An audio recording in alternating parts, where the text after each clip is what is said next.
Olá, o Saber Direito Debate está começando e hoje o nosso entrevistado é o professor e analista processual da Procuradoria do Rio de Janeiro, Rodrigo Leles Dias. Professor, muito obrigada por estar aqui, por aceitar o convite. Obrigado, eu que agradeço a oportunidade. Certo, o tema das aulas nesta semana foi benefícios previdenciários e mudanças. O direito previdenciário no Brasil passa por muita mudança? O direito previdenciário no Brasil hoje é o direito mais dinâmico que nós temos, né? Está uma reforma previdenciária de longo prazo, já desde o final da década de 90, deu uma pequena parada e agora volta com tudo de novo a reforma dentro desse pacote de ajuste fiscal que o governo está trazendo para nós. E é uma mudança necessária hoje no país, professor? Eu acredito que é fundamental em virtude do envelhecimento da população brasileira e isso acarreta um número bem maior de beneficiários. Para que possa realmente haver a contemplação de todos eles, é necessário que haja uma reforma tanto nas carências como na aferição dos benefícios. Agora vamos falar de um tema bem discutido, bem atual, que é a questão do salário maternidade, né? Em 2013, esse tema passou por mudanças e aí entrou numa questão polêmica que é a questão do casal homoafetivo. Essas pessoas do mesmo sexo, quando oficializam a união, elas têm direito ao salário, têm direito à licença, como é que fica a situação delas? Bem, essa questão ela vem acompanhando a evolução social, né?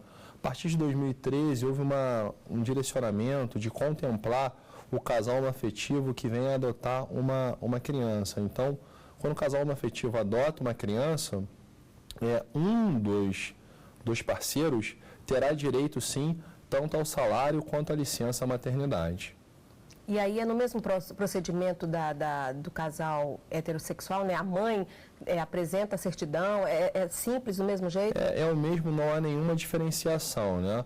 O que se acredita hoje é que a razão, o vínculo é o mesmo, né? O que une duas pessoas, independente do sexo, é o amor. Então, o tratamento legal dispensado deve ser o mesmo. Certo. Agora vamos falar de uma situação pontual. A mãe, na hora do parto, morre. O pai tem direito a receber? Também. Isso sempre foi muito discutido, né? A extensão do salário maternidade ao homem, o famoso salário maternidade derivado. Sobretudo nessas situações trágicas, onde o cônjuge ou o companheiro perdia a mulher no parto e não conseguia se afastar do emprego, porque a lei não permitia isso, e acabava tendo que recorrer a parentes, muitas das vezes nutrindo essa vontade de ser pai e mãe naquele momento, né? Então, a lei, em 2013, também passou por mudança, permitindo a extensão do salário maternidade derivado ao homem, nesse caso específico, quando a mulher vem a falecer no parto, desde que ele, de fato, se afaste do emprego, da atividade laborativa e cuide do menor. Certo. Agora, com relação ao prazo da licença, né? Depois que houve a mudança em que foi permitido conceder 6 meses, a gente fica numa situação assim meio delicada. Algumas empresas concedem 6, algumas mães ficam digamos assim, no prejuízo só tem 4 meses. Como é que é isso? É obrigatório ou não? Como é que fica a situação? Esclarece pra gente. Não há obrigatoriedade. Existe um programa de incentivo, que é o Programa Empresa Cidadã, onde a empresa irá aderir ou não a esse programa. É facultativo. A empresa que adere, ela recebe incentivos fiscais. Porque hoje a política governamental é que haja pelo menos 6 meses de amamentação ao bebê, né? Então, esse programa Empresa de Cidadã, ela estece o prazo de 120 para 180 dias. Infelizmente, esse programa é facultativo, mas também não poderia ser de outra forma. O que poderia haver era um fomento ainda maior às empresas para aderirem, porque a literatura médica demonstra como é saudável pelo menos 6 meses de amamentação. Então vai depender da empresa que essa mãe trabalha e se essa empresa aderiu ou não a esse programa governamental que existe desde 2008. Isso que eu ia perguntar para o senhor acha que para as outras, apesar de ser facultativo, o senhor acha que falta para as outras empresas se sensibilizarem com, digamos assim, a necessidade dessa mãe ficar afastada mais um tempo? Eu acho que a grande necessidade é a conscientização. Há empresas, inclusive, que desconhecem. E talvez uma política de incentivo fiscal desonerando ainda mais o empregador, porque no Brasil a carga tributária, que é uma questão previdenciária muito grande, se houvesse um incentivo maior, né, com a desoneração, poderia haver mais adesão por parte das empresas. E o que tem novidade hoje, para a gente deixar bem claro para o telespectador, sobre a aposentadoria por invalidez? Bem, a aposentadoria por invalidez tem duas novidades muito interessantes. Primeiro, é o aposentado por invalidez com mais de 60 anos, não há mais a necessidade de exame pericial. Então, a aposentadoria por invalidez para esse segurado específico, aquele que tem mais de 60 anos, acabou perdendo a sua natureza precária e virou uma aposentadoria de natureza permanente. Claro que há exceções, né? São 3 exceções. Quando esse aposentado precisa de auxílio permanente de um terceiro, ele vai precisar submeter ao exame pericial, que ainda é de 2 em 2 anos, a pedido do próprio aposentado, e a questão da curatela, que é uma questão de direito civil, que é quando a pessoa não consegue mais se autogerir. Certo. Durante as aulas, professor, o senhor falou sobre benefícios por incapacidade. Muda alguma coisa? Bem, os benefícios por incapacidade, nós temos a aposentadoria e o auxílio-doença. Né? A aposentadoria por invalidez também há o auxílio-acidente também. Mas a aposentadoria por invalidez, além dessa mudança do exame pericial, também o idoso enfermo, ele não precisa mais submeter aquele constrangimento daquelas filas imensas para fim de recadastramento, ele tem direito ao atendimento domiciliar. Essa mudança é uma mudança de 2012 e vem a atender essa população idosa, que mesmo enferma era obrigada a comparecer a sessões de expediente do INSS, né?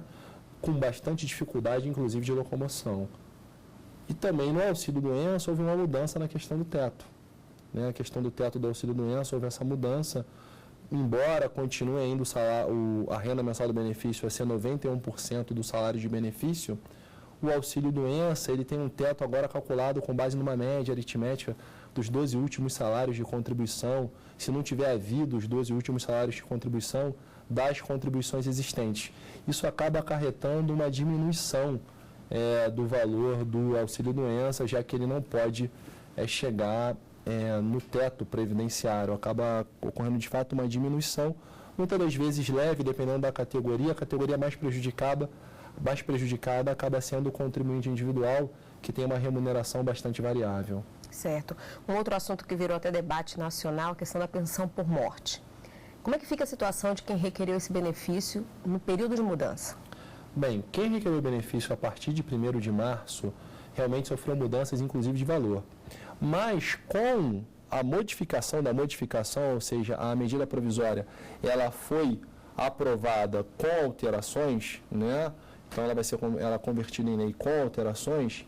Acabou que as alterações benéficas, como por exemplo, a diminuição do período de carência de 24 contribuições mensais para 18 contribuições mensais, a pensão temporária, mesmo para casamento, união estável, união homoafetiva, com prazo inferior a 2 anos, retroagem a data, né, retroagem a 1º de março, alcançando também esses requerentes, já que se trata de uma lei mais benéfica e no direito a lei mais benéfica ela retroage para alcançar situações pretéritas em regra.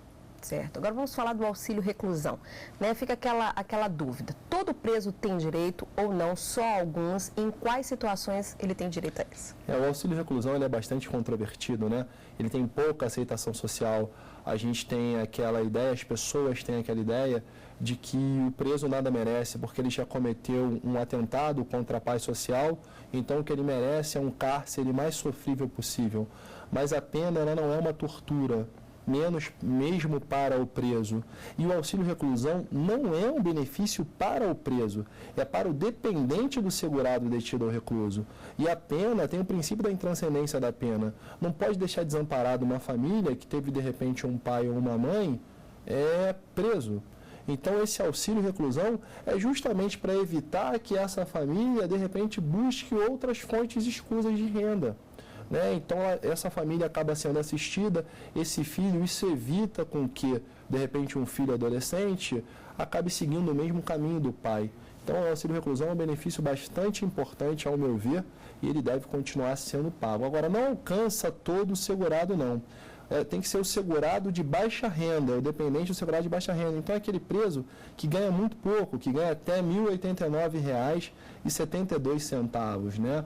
Então, não é todo preso que vai ter, todo dependente de preso que vai ter direito ao auxílio reclusão. Certo. Para a gente encerrar esse bloco, eu queria que o senhor falasse do benefício indenizatório. Vamos falar um pouquinho então sobre o auxílio acidente. Certo. O auxílio acidente é o único benefício mesmo exclusivamente indenizatório. O salário família, há uma discussão quanto à sua natureza ou não. Mas o auxílio acidente, ele pressupõe a cessação do auxílio doença. O que é o auxílio acidente? O auxílio acidente é quando a lesão se consolidou. Houve um acidente de qualquer natureza que deixou sequela e essa sequela afeta a capacidade elaborativa. Essa sequela, ela afeta a sua capacidade de trabalho. Não retira a capacidade de trabalho, mas afeta essa capacidade. Então, para compensar essa perda, se recebe esse benefício indenizatório, o auxílio acidente, que pode, inclusive, ser num valor inferior ao salário mínimo. Ok, professor, o senhor continua aqui no estúdio com a gente. A gente vai para um rápido intervalo e já voltamos com o professor Rodrigo Leles Dias. Ele que vai falar sobre a carreira no direito. Não saia daí, tem muita informação interessante.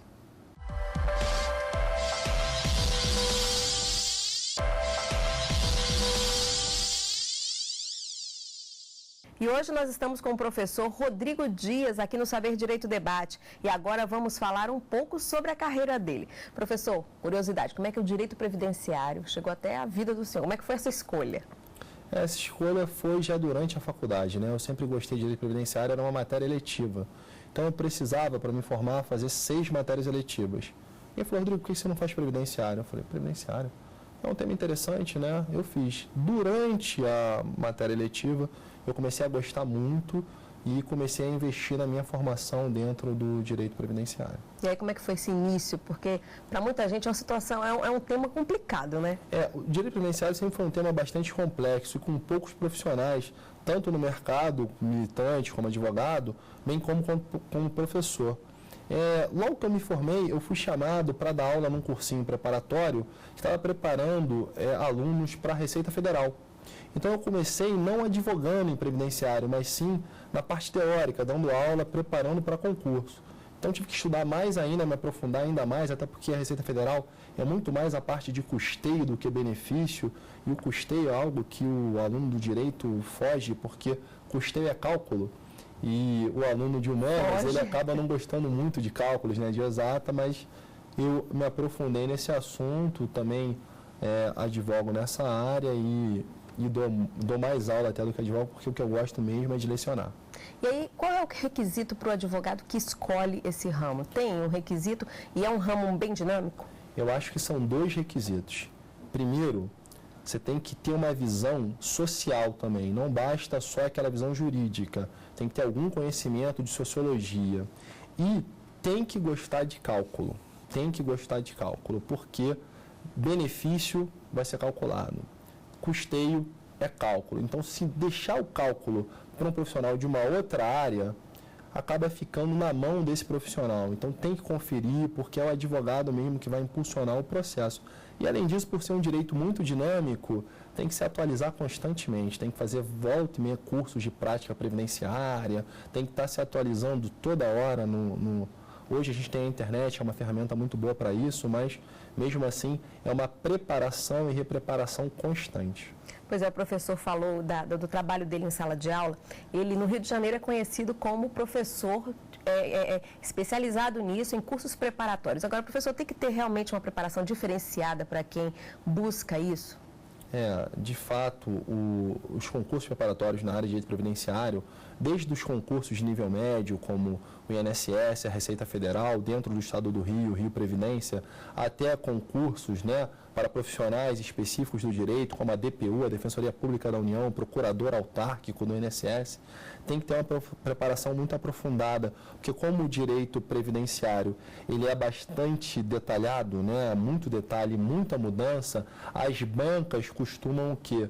Costumam adentrar justamente nas mudanças e nos detalhes, tentando confundir o aluno que está se preparando. Então, a minha função no curso é tentar mastigar, deixar esses detalhes e essas pegadinhas, preparar os alunos para que eles possam sair dessas armadilhas das bancas organizadoras. Não é nada fácil, professor? Porque as pegadinhas são muitas, As pegadinhas são muitas e a criatividade do examinador está cada vez melhor, então você tem que antever, tem que se colocar no lugar do examinador, estudar muito as provas, muito as bancas e tentar adivinhar as questões de prova. Felizmente eu tenho tido um relativo sucesso nisso, o que vem me gabaritando e me tornando bastante conhecido no Rio de Janeiro na preparação específica de concurso público.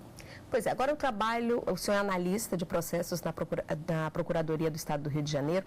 Explica para a gente, assim, na prática, como é que funciona o seu trabalho lá, qual é a sua função? A Procuradoria-Geral do Estado, ela defende o Estado do Rio de Janeiro.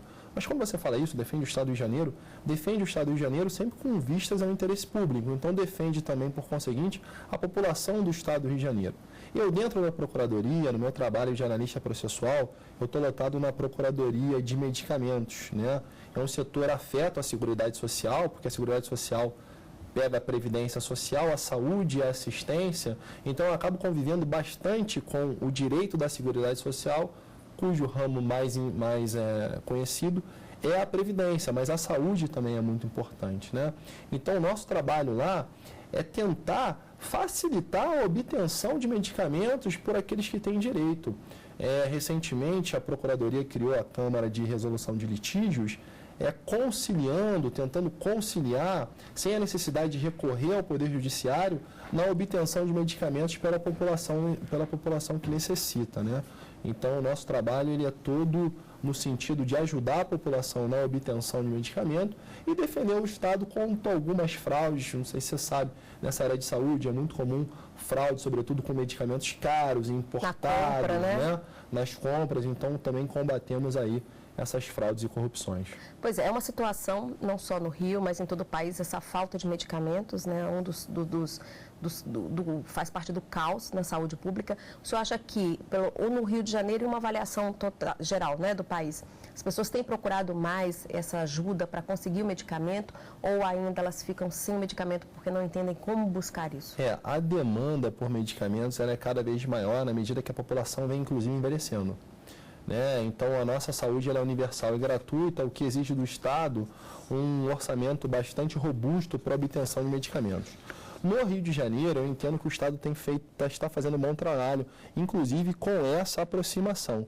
Mas não tem como você corrigir um problema histórico, né, com alguns anos de mandato. Então, novas experiências estão sendo feitas. Eu reconheço que a saúde no Brasil ela é um tanto quanto deficitária, mas também nós somos um dos poucos países do mundo onde a saúde é universal e gratuita. Você veja, o Obama tentou elastecer a saúde pública nos Estados Unidos, ele quase perdeu a eleição por causa disso, porque não é fácil. Você precisa de um planejamento muito grande, o nosso estado ele é continental, a lei do SUS, do Sistema Único de Saúde, é considerada a melhor lei de saúde pública do mundo, mas é de difícil implementação, não tem como você fiscalizar quase 6 mil municípios, né?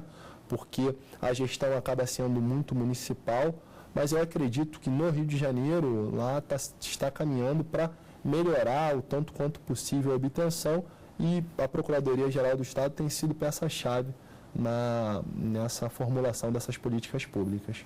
Professor, o senhor continua aqui, a conversa vai continuar no próximo bloco e daqui a pouco tem aquele momento tão esperado. O professor Rodrigo Leles vai trazer as dicas de bibliografias. Não perca, não sai daí.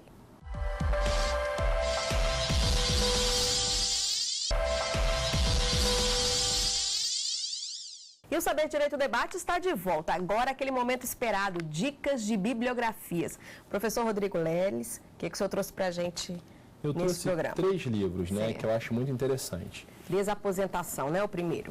Esse tema é um tema muito recorrente na jurisprudência atual. O que acontece? Muitas pessoas se aposentaram sob um regime, se aposentaram cedo, mas continuaram exercendo atividade laborativa no mercado de trabalho. Então, se aposentassem hoje, teriam direito a um salário maior. A pergunta que se faz, é possível renunciar à aposentadoria anterior e requerer uma nova aposentadoria? E aquele tempo que foi contado para a aposentadoria anterior, poderá ser contado para essa nova aposentadoria? Como vai ficar os valores recebidos de aposentadoria até então? Então, esse tema é um tema fascinante. Esse livro é um livro curto, muito voltado para a jurisprudência, né? Esse livro é interessantíssimo. Uma obra de Marco Aurélio Serral Júnior, né? É didática, assim, dá para entender? É muito didático. Até mesmo quem não é operador do direito, sim, você que de repente é aposentado, continua exercendo atividade laborativa e está nessa situação, esse livro pode te ajudar a entender um pouquinho mais e ver se vale a pena ou não a desaposentação. Eu já adianto que vale a pena tentar a desaposentação. Pois é, as pessoas têm muita dúvida com relação a isso, muita gente deixa de fazer ou faz sem pensar direito, se arrepende, fica aquela confusão.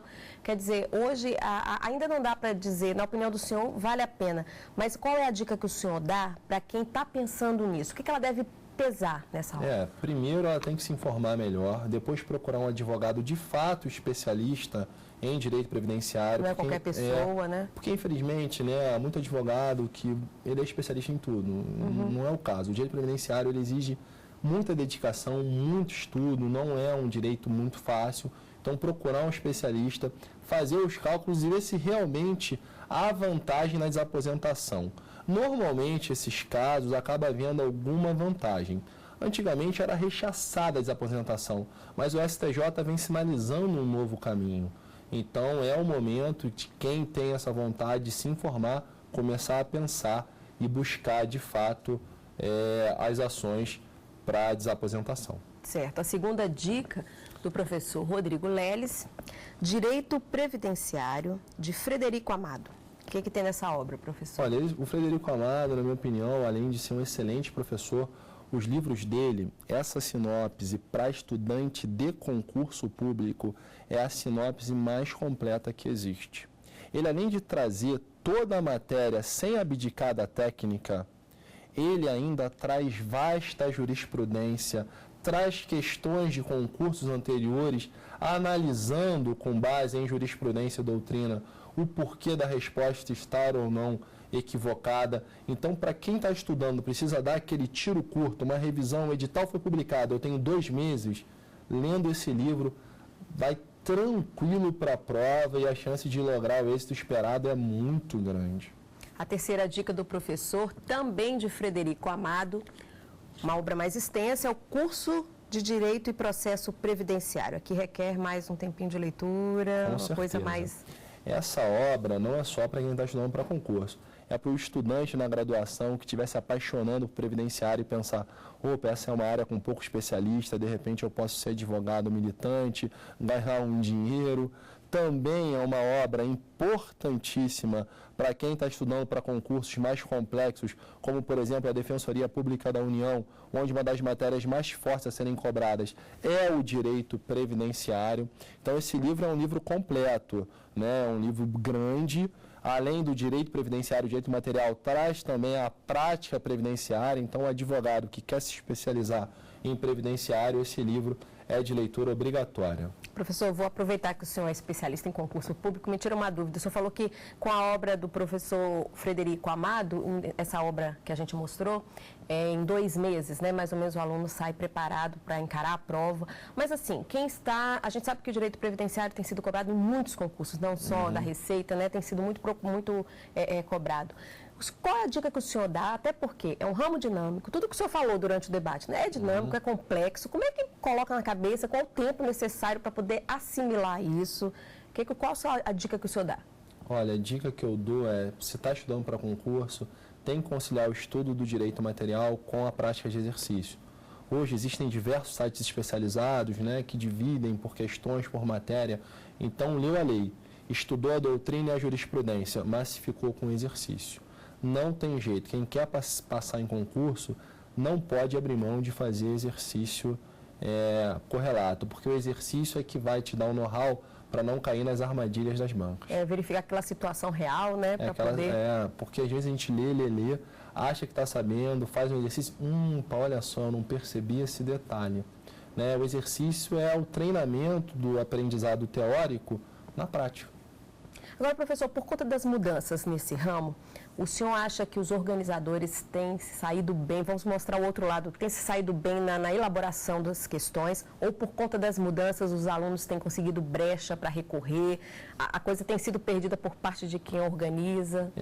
Olha, assim, se você perguntar para um professor o que ele acha do organizador, do examinador, a gente sempre critica, né? Sempre critica, mas assim, eu não estou no lugar dele, eu imagino que deve ser muito difícil escolher boas questões de prova para um exame, né, para uma prova de concurso. Mas o que eu fico assim profundamente magoado com o examinador é quando de fato a questão está completamente errada, os professores se reúnem, preparam um recurso, demonstram toda a fundamentação e a questão não é anulada. É isso que eu não entendo. De repente, errar na elaboração de uma questão é errar humano. Agora, a vaidade de reconhecer o erro, é isso que eu questiono nas bancas examinadoras. Muitas das vezes a questão está completamente equivocada e é mantido o gabarito. Então, mesmo um recurso muito bem preparado, hoje a tendência das bancas é anularem cada vez menos questões. Eu não entendo o porquê, mas lamento profundamente. E aí, quer dizer, não é nem a questão do gabarito, né? O aprovado, né, vai, ainda que tenha perdido aquela questão, mas foi aprovado, vai executar uma tarefa achando, né, que está executando de uma forma correta por conta do que fez na prova. Exatamente, né? E algumas bancas, elas acabam cobrando, por vezes, a literalidade da lei, e o direito previdenciário, por ser muito dinâmico, por ser hermenêutico, interpretativo, a literalidade da lei está completamente contrária à jurisprudência, está completamente contrária à visão doutrinária. Então, o aluno ele fica sem saber. A dica que eu dou é o seguinte: se cair segundo a lei, marca segundo a lei. Independente do que pensa o guardião da lei, que é o STJ, da lei federal, ou até mesmo o que pensa a doutrina. Se cair segundo a lei, você marcou a letra da lei, não tem como considerar a lei equivocada, até que ela seja declarada formalmente ilegal ou inconstitucional. Agora, se cair sem referência à lei, vai na doutrina e na jurisprudência, porque certamente o seu examinador ele já leu aquilo e está testando o seu nível de conhecimento. Ok, professor, muito obrigada pelas informações muito interessantes. Obrigada pela presença, pela disponibilidade de vir até a TV Justiça. Obrigado, eu agradeço a você a oportunidade. Ok.